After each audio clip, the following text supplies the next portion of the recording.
Hey, everybody. Thanks for checking in one more time to Let's Not Talk About the Husband who's sitting right here. And there's a good chance we might talk about me, right?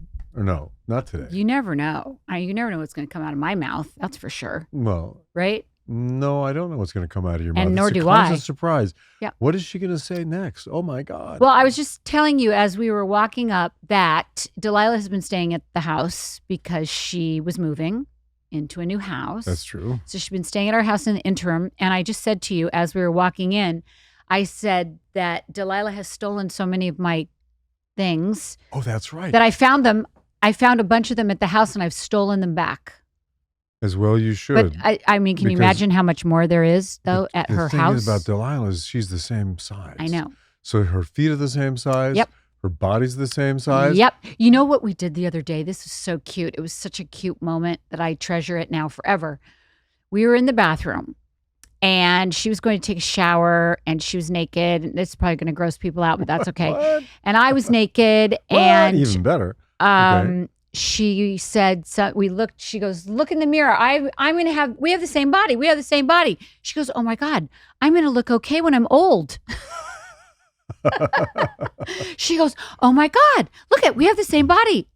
And it was just such a cute moment. I will treasure that moment actually forever because she was. Was it the word old that triggered you? No. It was a great moment that well, but it's funny, right? It's hilarious because she's like, I have something to look forward to because you don't look like shit. You actually look good, Mom. Well, you do look great. I walked in on you this morning after you'd taken a shower. You were completely naked as a jaybird when I walked in. And what did I say? I said, there's my naked wife, my beautiful naked wife. Yeah. I was listening to Sunset Boulevard on my Siri speaker that I just put in the bathroom. I don't know why I've waited all this time to put. What did you put in the bathroom? My Apple Siri speaker, one of those big speakers. Oh, really? So I can play my music. Oh. So I was listening to Sunset Boulevard because that's kind of my jam right now. I'm listening to the soundtrack. They just closed on Broadway. I did not know that they just closed. They just had their final performance. And, it's one of the greatest things I've ever seen on Broadway.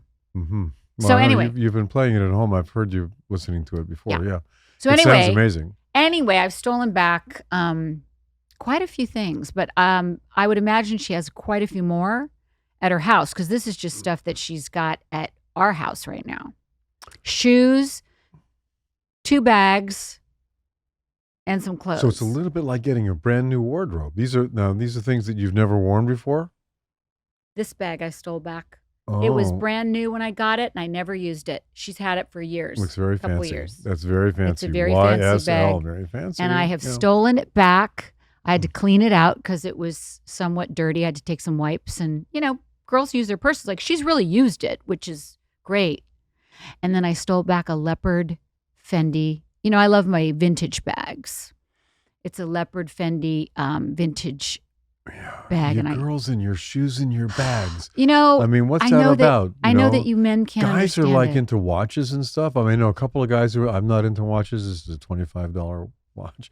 That's all I wear. You do have your spend. You have a nice watch. I have watches, but you don't wear them. No, I'm not a collector of watches. I mean, girls like to collect like handbags. Why do you think we like that? Celine handbags and Balenciaga handbags and Hermes handbags. Why do you think we like to do that so much?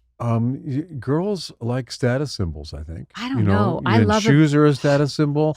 Your glasses are a status symbol. Hats could be a status symbol. I don't know. I love things so much. You like things. I know. So what's up with that? Let's try to break down. I love bags and shoes and accessories. Bags, shoes, and glasses. Is it a form of expression, or is it something that you need to feel whole? I don't need it to feel whole, but it is very helpful to feel better about yourself. Well, I just like it. So is that feeling better about yourself, or you get I get such joy from buying shoes, sunglasses, regular glasses, and bags. Let me ask you this question. Why? Do you get joy from having them or buying them? Both. Would you get more joy from the moment you buy them as when they're sitting in the closet and you haven't worn them? I still have joy. You still have joy. They give you joy. These things, I love them. Okay. You do. I do. It makes me so happy. And I don't. That's like guys who collect cars. I don't understand and collect watches and have, I have no thing that turns me on. You like, What do you see me obsess well, about. What did I just say about your thing-wise. pants? What did I just say in the elevator? We have to say it because it's funny. You said, "What are you going to do if you didn't have that particular pair of jeans?" What would you wear? I said, what would you wear if all of a sudden they're dirty? By the way, I'm just going to say they're dirty right there. Oh, well, they got. So I said to Harry, dog, you guys, I said to Harry in the elevator, I said, what would you wear if you didn't have those pants? Well, I have lots of different jeans, and Yeah, lots of these happen to fit really well. You are just wearing those right now. So my question was, what would you do? What would you wear if you didn't, like all of a sudden those were missing? Okay, so here's the thing. All right, so since I've been intermittent fasting, and since I haven't been using alcohol, which by the way, yeah, you can tell. It's a year. Today is 1 year. You guys, that I 1 year back sober. Yeah, I mean, it wasn't that big of a deal, but I decided to not use alcohol again. So I have lost a considerable amount of weight, and there are very few pants that I own today that fit me the way these do, because these were too small when I got them, and now they're they fit perfectly because I've lost 15 pounds. Well, cheers to you, because you should get a cake today, because a year really? sober is a good thing, and you get a cake, don't you? Get a chip or a cake if you were. I mean, if you're in the program, they give you a cake. I think we should get a cake. Like that. I think that's amazing. Good for you. Yeah, I know it's hard. I know it's not an easy. It's not easy. Did you see it being difficult for me? Yeah. When? Was it hard for me? Well, no. Mentally, I think it's hard. Oh, really? Okay. Yeah. I think it's challenging. It was not difficult for me at all to quit. No, it's difficult for me. No, it's. I think and the first year. I'm very happy. Not, I was always tempted to have a glass of wine in the evening, have some liquor to go to sleep. Well, let's tell them 4 years. It was 4 years that you. Back in, you mean when I first stopped? Yes, we should talk about it, because I think that's what this is for. Yeah, because So back in the day when I first stopped using alcohol, that was back. Well, many times I've stopped in my life, but this chunk, one time, we were being sued by two different people. We were being sued by our landlords, who shall for the moment remain nameless, but maybe we'll bring that up at some point. Yeah, because it was pretty gnarly. Who else are we being sued by? What? We were being sued by both of our landlords. Oh. So same thing. We had these stores, Belgrade, and they were doing great back in the early aughts. Yeah. I mean, really great. I mean, unbelievably great. We've talked about it. And then 2008 happened, and so we got sued. So we've talked a little bit about life was a little intense back in 2010. And I tell them that you were taking Ambien. Well, too. Of course. I mean, I was trying to sleep because we were being sued by two different people, and it looked like we were going to be in deep trouble. Well, because, we were being sued for like $500,000. More. Were we? Yeah. If you add them all up, we were being sued for more. And so we were just a mom and pop company. We didn't have huge backers. We had no backers. So there was no way for us to keep that going. And it was a very difficult time. So I decided to stop back then in 2010. And I stopped using alcohol. And you went into the program? But I stopped first. I stopped for a few months. And before you went into the program. Before I went into the program. But, thinking that, well, if I stop, having wine in the evening or whatever, then, maybe I'll get my shit together. Maybe I won't feel so bad. And it didn't work because I kept taking the sleeping pills to go to sleep, and it was like, it can be a vicious cycle. For me, Ambien is like a deadly drug. It can be very deadly. I can't take it for more than 5 days. That's it. 5 days. Really depressed. And by the way, we have several friends who committed or died. I know. Accidentally from falling off of things, buildings, etc., while taking Ambien. So Ambien can be a very, very dangerous drug. Yeah. I'm not a doctor. I'm not an expert, but just for me, Ambien can be same tough. with me. So I stopped using the alcohol. Just was using the Ambien, and I was fucked up. So I went into the program, and that helped a lot. 4 years. 4 years, right? And I have to say that because when I went into it, I'll never forget. I told you, I said, Lisa, I've decided to go into the program, and I said I'm going to go up into our bedroom with this big book because it's a big fat blue book. Get. And I said, imagine that I've gotten the flu and that I'm in bed and I'm not going to come out of the bedroom for a couple of days because I went in there and just read that book. I don't remember this. I went in. How went do I into not bed, remember this? and I read the book for 3 days straight, and read all the way through it, and I annotated. I underlined places that I thought were amazing. Read the entire thing. I did 90. That's meetings, right. I do remember this. 90 meetings in 90 days. I said, if I'm going to do this, I'm going to go all in and find out why my brothers, because both of my brothers were in deep trouble. They were major alcoholics. Well, they both died from alcoholism and smoking cigarettes and all that. So I said to myself, got to figure this out, because I don't want to go down the same road that they've gone. And your down. parents were both. My parents both drank. I would say alcoholic is a big term to use, but they probably were. But my brothers were like, you couldn't go out to dinner with them at night. They'd have to be carried out at the end of the night. So I was like, what the fuck? So I just decided that I was not going to go down that road. And I would say that everybody should do the program. You've said that. One of the greatest gifts that I ever got was doing that for that 4-year period. I know. I got to live with you. And then the pandemic happened, and bada boom. Yeah. So, but I, it's a whole new world when you don't use anything to, numb yourself out. And it's challenging. Yeah. It You got to can feel be your challenging, feelings. because then you got to feel your feelings. That's right. Yeah. It's brave. Congratulations. Well, thank you. I think 1 it's year great. today. With, 1 year. I think it's so good. Yeah. Well, it is what it is. It's not that big a deal in my life, by the way. For a lot of people, stopping drinking is a huge deal. For me, it's like it's something I'm happy about doing. And I've watched you stop a few times. You know, when I first met you, you were not drinking. Yeah, I didn't drink for a few years back then. Back in the you did not drink when I would go to Broadway and work on Broadway. When I would go and do a play, I never drank when I was doing a play. So yeah. Well, good for you. Well, thank you. I think it's a big thing, and I think it's great. Well, there you go. And I don't miss it at all. So, Eve, do we have any kind of thing to lean on today? We do. Always. Yeah. Okay. So we haven't done a voicemail episode in a while. I love a voicemail. I just love it. I love it. Yeah. So let's get into some of your listener voicemails. We have a whole bunch for you. Okay. Let's get a cake too. The reason to get a cake. I love cake. I do. You do love cake. Anytime I can get cake. And by the way, I didn't get to eat my birthday cake that you got me so lovingly, because I was so damn sick that we need to get a cake so I can have a bite for my belated birthday. Okay. We'll get a cake that'll cover both things. Yeah. Okay, cool. Okay, great. Let me know whenever you guys are ready. I'm ready. Hi, Lisa. Hi, Harry. Look, I'm in a bit of a pickle. I've been seeing a guy for 2 months. Things have been really good, and we've discussed being exclusive, but we haven't become exclusive yet. I was wondering if he was still using his hookup apps, so I made a burner account to check, and he has been. He's been active. So what do you guys think? Should I drop him, or is that fine because we haven't technically become exclusive yet? What kind of account did he start? He started a burner account. A burner? To go on, basically a fake account, so he could see if his person was also on the apps. On dating apps? Yeah. And he is? Yeah. What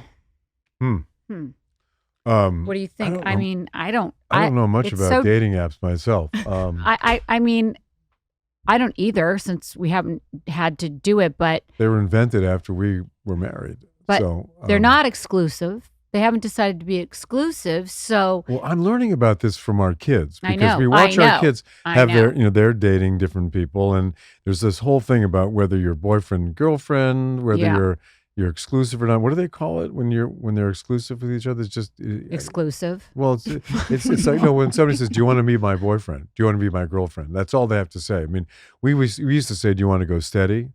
Or pinned, wasn't it? Well, it got pinned was like my mom's era. What kind of a pin would that be? A pin from your fraternity or something? Pin them. But what kind of a pin is it?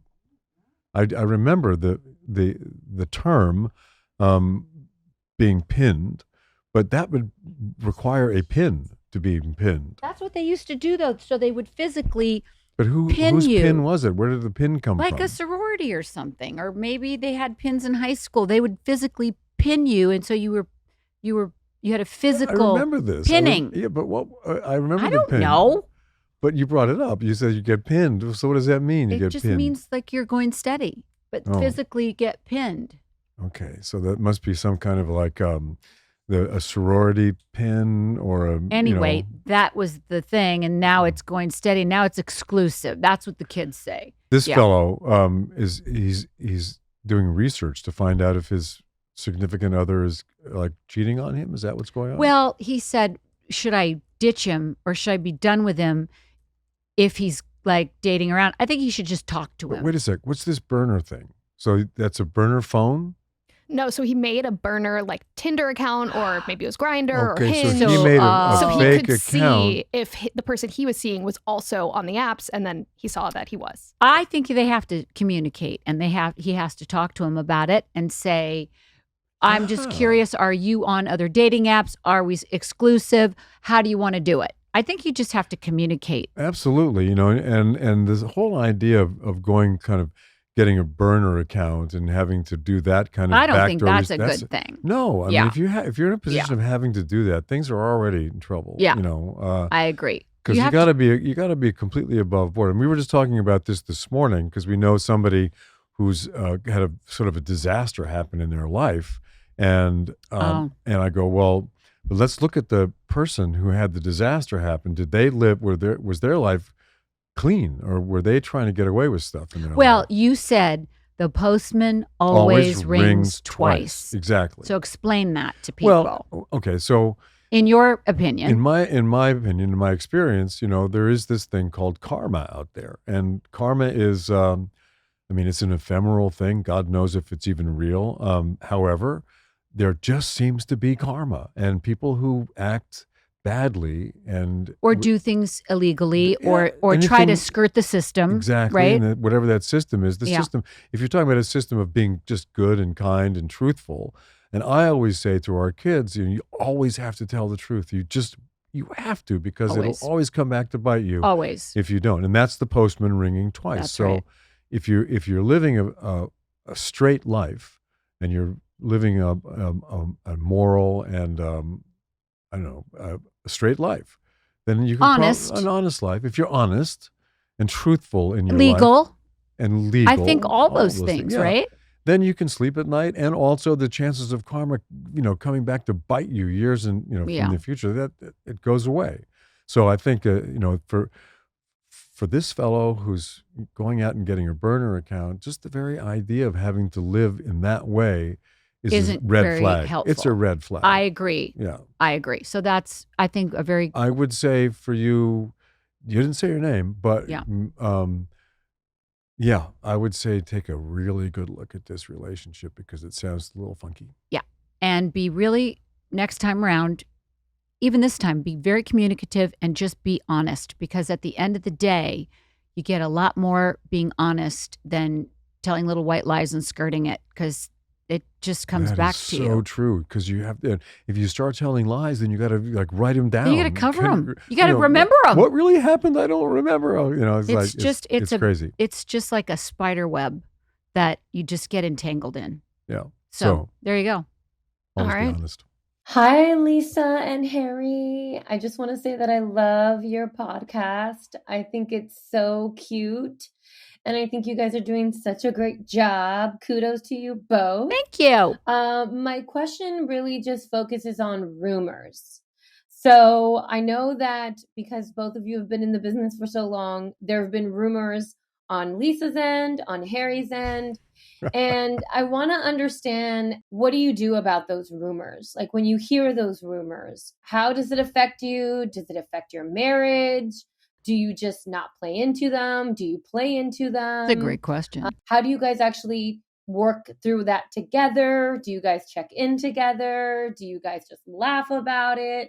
It would be great if you can talk a little bit about that. Oh, I love this question. No, that's a really good question. What a great question. But I wish I knew what the rumors were. Well, you know them. You are gay, and you have affairs in Canada all the time with Patricia and somebody else. Those are two big ones. Are those, there aren't more? What about the dog thing? Well, that you started that one. You started the dog one. Let's be honest. On this podcast. You started your own dog. We joked about it, and then we told Kathy Griffin at her dinner party, and then she talked about it on a podcast. We started the dog one. You did. You started it.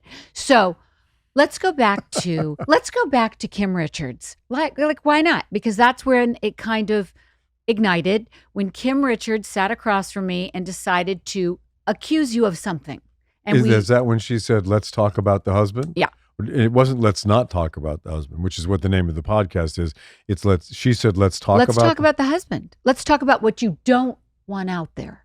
Let's talk about the husband. Yeah. And so that's when it was thrown down.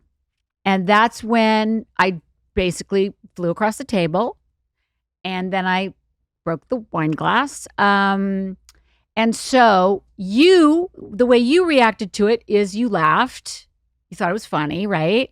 Yeah, because it is. It's hysterical. I mean, look, I've been in the tabloids going way, way back to way before that. Yeah, I mean, when what's your first rumor that you can remember of yourself? How about that? That's a good. We'll start there. Well, a rumor. I mean, the gay rumors have always been there. You know, that's been since. Well, you did a gay movie, so of course that's going to be there.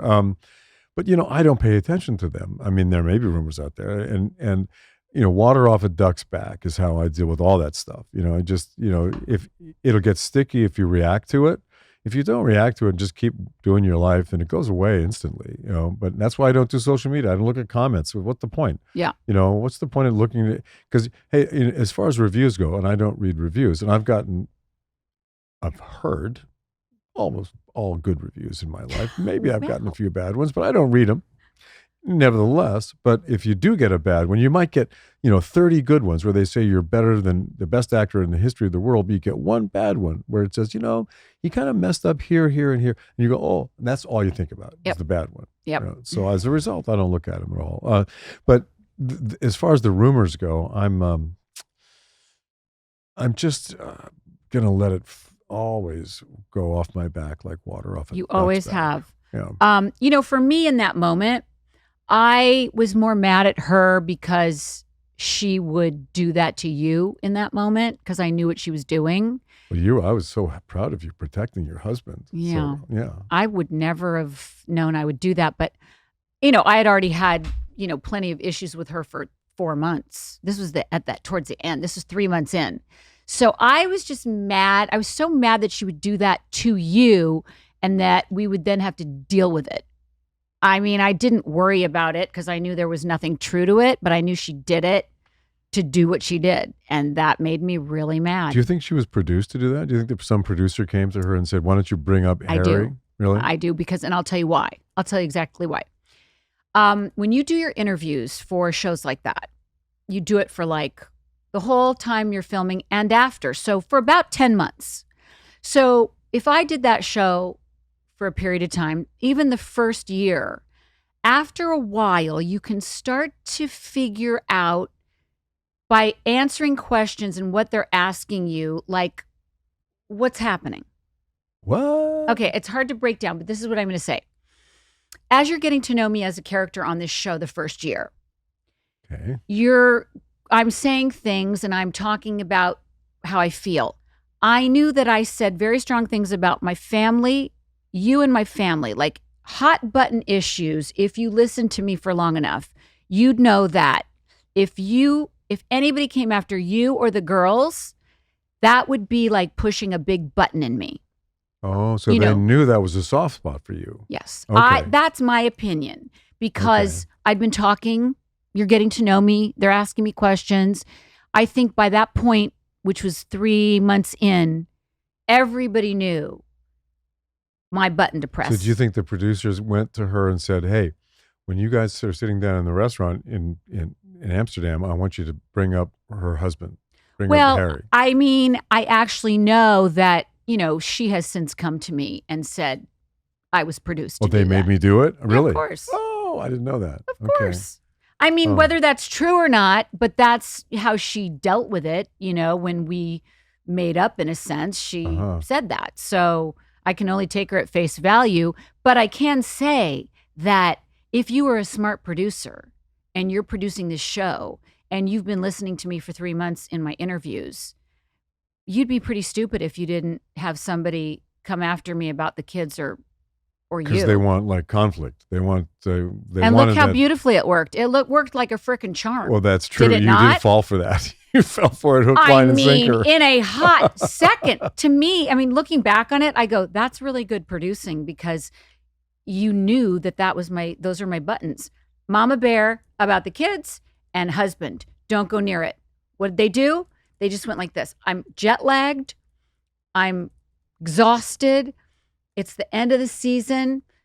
Boom. Yeah, you got a little cut and it's starting to bleed, and they take some lemon juice and just Boom. Squeeze it right into the cut. It happened the first 5 minutes we sat down. We hadn't even drank yet. I remember that. Yeah. So to me, if I look back on it and I can laugh about it, because it was quite emotional in the moment, it really was for everyone. I look back on it and I go, wow, yeah, they found my button and they pushed it. So Bingo. In answer to the question, so I let these rumors and shit fall off my back like water off a duck's back. I don't pay any attention to it. On the other hand, my wife hears a rumor like that and she goes ballistic and wants to kill somebody. Well, but only because I knew what she was throwing out into the universe, and I thought it was really reckless to even throw that out. Well, what if you had laughed? I wish. Really? Do you think laughing would have been a better response than trying to kill her? What? I'm just curious. Well, I wouldn't have made a very good housewife, though, would I, if I just laughed? Think about it. Okay. Think about it. If I had laughed in her face, which would have been evolved, I was not evolved at that point. And I became a very good housewife because I wasn't evolved and I was reactionary. No. So those kind of shows, that evolved people don't make those shows like highly rated. Exactly. I'm sorry to say, but they depend on personality disorders. Hello. They depend on schizophrenia and shit like that. I don't have schizophrenia, but I will say that if I had laughed in that moment, I would have been an evolved creature, and I don't think I would have been hired in the first place to be on Real Housewives of Beverly Hills. That's probably true. Would have been a very evolved response. But wouldn't it have been great? Would have been boring as shit. Thank you. Yeah. So I was so raring to go. All they needed to do was like kind of go like that to me, and I was just like, ah. Okay. Well. So good producing, Chris Cullen. That worked out. Didn't Cheers it? to that, because it's iconic now. I mean, it's like. So in answer to the question, the rumors will persist. We will get them for the rest of our life. Have there been any rumors about me? I don't know. I don't do social media, so I don't know. You know what? People think I'm crazy. So whether that's a rumor or not, my hairdresser the other day, Greg, said, people always ask me, is she crazy? And he's like, no, she's really down to earth and she's really nice and she's really, really. He goes, it's the first question out of everybody's mouth. Are you crazy? Is she crazy? And I was like, oh, I thought they would say, is she a bitch? But that's why I married you, because you're crazy. You know, yeah, but I'm good crazy. Am I good crazy? You're good crazy. But what rumors have you heard about me other than like, oh, she's villain, she's nasty, she's a bitch, she's crazy? I mean, I don't know. If just diva stuff. You know, there are rumors about you being a diva. There are? Yeah, sure. I mean, I hope so, because I really am not a diva, right? You're not. I'm not a diva. So there really are rumors about me being a diva. I mean, people ask me, you know, ask me, point blank, is she a diva? No, who? You know, just people around, but I mean, nothing serious. But I wouldn't say that it's in the press. These rumors, these are just people, you know, I run into. They say, "Is your wife a diva?" I really, you know, I love your wife, but she's like tough, right? I mean, she's like a ball breaker, right? I mean, so I go, no, not really. I love that because I'm so not that. I kind of love that people think I am. Wow. Well, yeah. I mean, I think that was the reputation you got from the show, as being a little bit of a ball breaker, and no, she's not. She's little Lisa Rinna from Medford, Oregon. God. Yeah. But I kind of love that because I'm so not that. So I'm good crazy, not bad crazy. You got the clothes for it, though. You have diva clothes. Do I? You have a diva closet. Yeah, you could definitely, you could do the diva thing if you wanted to. There you go. Got it. If I could smoke. Okay, Eve, let's move on. Okay. Rinna, Harry, thanks for taking my call. This is exciting. So I'll just dive right into it. I've been dating a man for 2.5 years. It's been a long distance relationship the entire time. It's been lovely. We've been able to make it work. For 2.5 years, he's known I don't want kids. And unfortunately, he does. Last year, he bought a house. with the intention of me coming over and moving my 2 dogs, my 2 cats, and my whole life over to Ireland. And very recently, things aligned at work that I'd be able to leave my job, get a good sum of money from that job, and figure out what comes next. And so I made it clear with work that I did intend to leave and take that offer. And we've had the baby conversation off and on, but it really came to a head about 2 weeks ago when he said he does want them. And I said, I don't. And he's like, I don't think you should leave your job. Then we discussed 2 days later, and I thought we'd broken up. And he was like, we've never broken up. I just don't know what to do, but I know I can't be without you. And he's like, I just need to come to terms with not having kids. And I feel like that's something very unfair for him. We are sort of in this purgatory of sorts where we don't know where we're going next. I feel like the answer is we let each other go. But at the same time, we've never had love like this, either of us. So I really don't know what to do, and I'm looking for advice. Oh, Jesus. Holy Moses. Shit. That's a long story. That's a freaking hard one. Okay, but I have a pain in my stomach from that. I'm not kidding. Oh, God. Well, so I'm not sure what your name is, but Unrequited so love. It's Sarah. Sarah. So Sarah, all right. You got 2 cats and 2 dogs. Now, Sarah, if you have 2 cats and 2 dogs, then you're definitely, there's sort of a mother thing going on there. No kids, but 2 cats and 2 dogs, that's a lot of stuff to take care of. It's almost, if you combine all that, it's almost like taking care of a kid. I'm not sure why you don't want to have kids, but my advice, and to anybody who's in a relationship, regardless of what the situation is to take that relationship one moment at a time and not fix like what it's going to look like in the future, whether there's going to be kids or not kids, or whether you're going to live here or there or whatever. You know, it's a long distance relationship that's gone on for 2.5 years. And you've been doing something right to keep it together for that long. Together for that long. If that person's in Ireland and you're in the United States, which is what it sounds like. But you know, I think any and all relationships need, in my opinion, to just take themselves one moment at a time. In other words, not try to figure out what the future looks like, not try to figure out what next year looks like, what next week looks like. You just take it one day at a time with everything in life. In my opinion, everything that life unfolds one moment at a time, and you can stay in the moment and not project that into the future. Well, I don't want kids. Well, maybe, who knows? Life is weird. You could change your mind. Sarah, like next year you could say, I really want kids. I mean, it's the never say never thing is, I think that's where we get into trouble. Go for it. I don't have anything to say to that. I think you just answered that so beautifully. I mean, I had a stomach ache over that because that sounded really intense. And I think you just answered it beautifully. Well, it sounds like they really love each other. It does. And that's the important thing, is the connection that they have as 2 human beings who are trying to navigate their life through this, their lifetime on this little planet that's floating around this rock. And that's this rock floating around the sun, and this little tiny galaxy in the middle of nowhere. There's trillions of galaxies out there. What we're here for is to enjoy our lives. And it sounds to me like you found a great partner and a great person that you can enjoy your life with. And all this other stuff is really just noise. Yeah. And, maybe how about this? How about let the universe decide, or let God or whatever you believe in decide if you're supposed to procreate or not.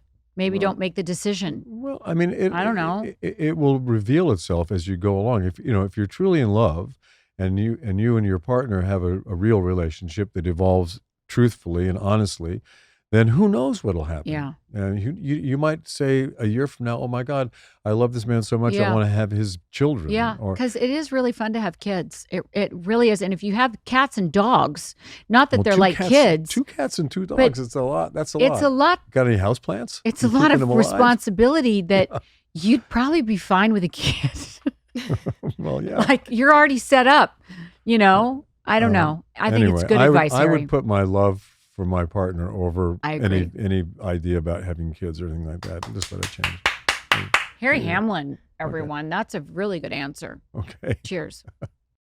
Hi, Lisa and Harry. My name's Emma. I'm sending this note today from Sheffield in the UK. A big-time fan of The Real Housewives. So I absolutely loved watching the show and seeing the girls obviously start modelling which was a really cool thing. Now, you talk about it a little bit on the show, but when they were younger, was that discussed at all? Did you guys always think like, oh my gosh, yeah, our girls are going to get into modeling because, again, they're so gorgeous, so natural, that type of thing? Or did it really just kind of play out like it did on the show, where the girls just were a bit intrigued and wanted to give it a go and that type of thing? If that wasn't the case, was there any other conversations about what the girls wanted to do in the future that you guys all had? Any other career aspirations? Anyway, loving the podcast. Have a great day. Oh, Bye. Emma, that's such a nice question. Nice. So sweet. I know where it started. Well, I remember the kids, walking by, the kids watching TV. They're in the playroom watching TV. This is like when they're 10, 11, 12, watching Younger, America's Next Top Model, I guess. Yep. And they were obsessed by that. That's where it all began. Right. America's Next Top Model. They were totally obsessed, and I'll never forget Amelia asking me, and she couldn't have been more than 8 or 9. I swear she saying, was maybe 5 Dad, even. Could we do that? Is that something we could actually do? And we said, well, you can do whatever you want. We'll support you whenever what you want to do. And certainly they did it. I'm telling you, it all started from that show. Yeah. That if you talk to Amelia now, she will say, I saw it and I decided that is what I want to do.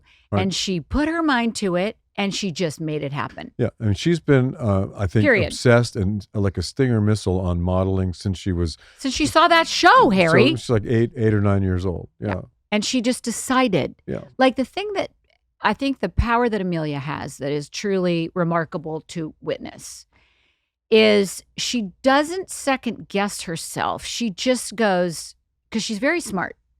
And her brain literally goes, okay, so it's like picking, do I want an apple or do I want an orange? She goes, I'm hungry. I'm going to have an apple. So she goes, you know what?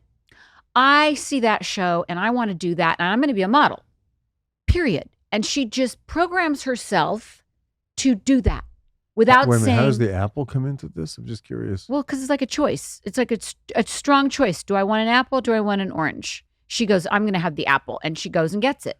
So every time she makes a choice of any kind, she's like a Stinger missile. She'll go for it. And she she'll just make sure does she gets it without second guessing. And Yeah. that's the beauty of her manifestation. She doesn't go, oh, gee, am I good enough? Oh, am I pretty enough? Oh, can I, whatever. She just goes, I'm going to do that. I'm going to do that. Yeah. And that is truly remarkable to watch. That is her superpower is, nothing will stand in her way. Nothing. Yeah. Like when she was little, it's so fun to tell these stories because, for instance, if she wanted something, pick an age. I don't care if she's 3, she's 5. She would always get whatever she wanted Right, and true. set her mind to. Now, there were times when she would throw a fit and finally we would be strong and be like, sorry. And she'd be screaming and yelling and crying. And then she'd go like this. Oh, fine. Oh, fine. That's oh, right. fine.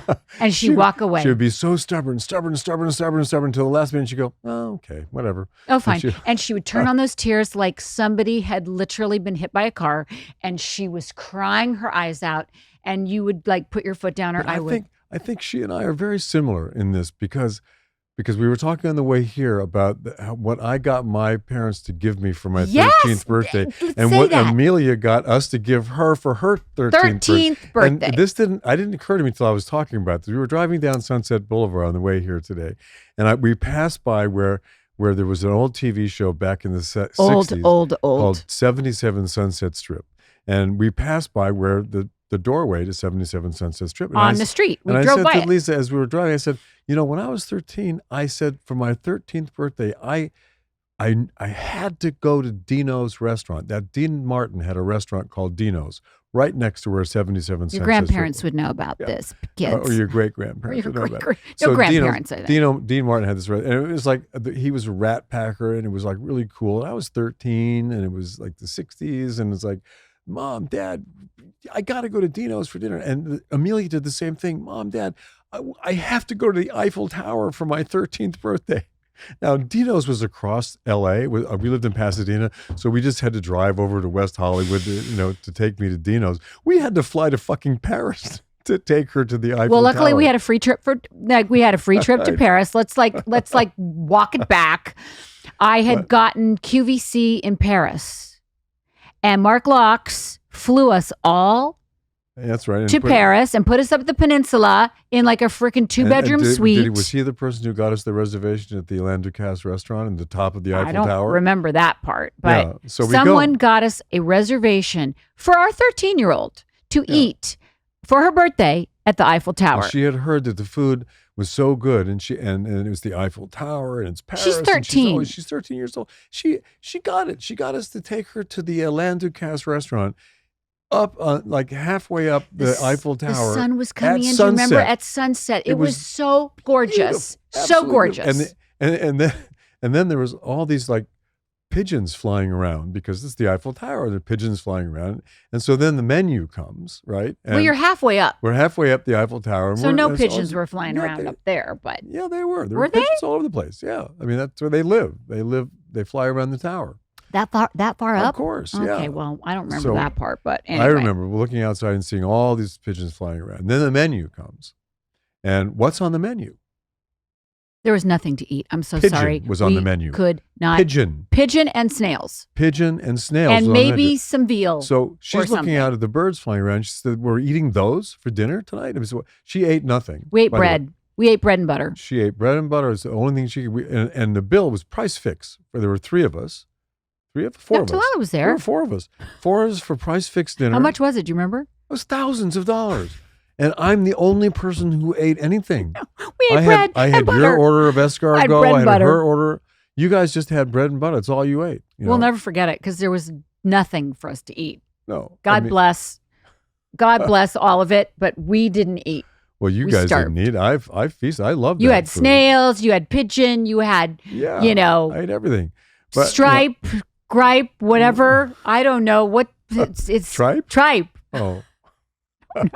Well, I forget what we ate at Dino's for my 13th birthday, but I probably would have asked for Chateaubriand because that's what I did. Right, that was fancy. Or surf and turf. Wasn't that expensive, like lobster and steak? Yeah. I was hoping to see Ephraim Zimbalist Jr. from 77 Sunset Strip, but I didn't see him. But anyway, going back to Amelia, she gets everything that she wants. And so she wanted to become a model when she was 8, and she did it. And I think she wanted to become the world's top model. And guess what? She's doing it. Yeah. And she's doing it. And Delilah, she wants to be a model, but she really wants to sing. Singing for Delilah is where her heart is. And so she is doing that. But she also, I think, enjoys modeling because, the money's good. And it's fun to express yourself that way. So she likes both, but her heart is in singing. She's a great model. And she's a beautiful singer, amazing singer. Well, her singing voice, she's always had this. She's been pitch since perfect her whole life. And she's been singing since she was 2. And she's got one of those voices that, without it being trained, is just magnificent. Magnificent. So that's going to happen for her, I believe. It's just a little bit, it's a longer road. Music is a very hard business, and we don't know anything about music, so to speak. Like, we know acting. We're not in that world. No. Kind of know modeling a little bit, but not a whole lot. But I do, since I followed it my whole life. I was such a fan of the supermodels since I was younger. I have a focus on it, so I can help them in that way. But singing, I don't really. Well, for Amelia, I think it didn't hurt that our next door neighbor where our cabin is Cindy Crawford, and that she got to know Cindy Crawford when she was quite young. So I think that also showed her that, you could be a supermodel and be like a human. Nice and be a human. Exactly. I know. No, Cindy's been really great with Amelia, and talking to her and just really helpful, like a really good mentor for her, I think. No, I think so too. So anyway, I hope that answers your question. We helped her as much as we could, but it was really her decision to become a model. Yeah. And the same thing with Delilah. And we encouraged them to do what they wanted to do, and we helped where we could. But it's not our world either. I mean, we don't know anybody in the modeling world, so they had to figure it out the same way I figured out acting, because no one in my life had anything to do with Hollywood. When I was growing up. So it's like I had to figure that out myself, and she had to figure out modeling herself. So did I. And I think that, it's all about passion. It really comes down, I always say this, to passion. And if you are passionate about something and you follow through with it, you'll get it. You just will. Somehow, some way, you'll get it. She got it. And she's having fun, too. She sure is. Boy, wow, living the life. And both we are of living them. vicariously. It's fun. Okay. Okay, done. That's enough for this one. I know. Is it? Yeah. Well, then hello. Goodbye. Hello. Goodbye. See you soon. Thanks so Peace much out. for tuning in one more time. Let's not talk about the husband. Peace out.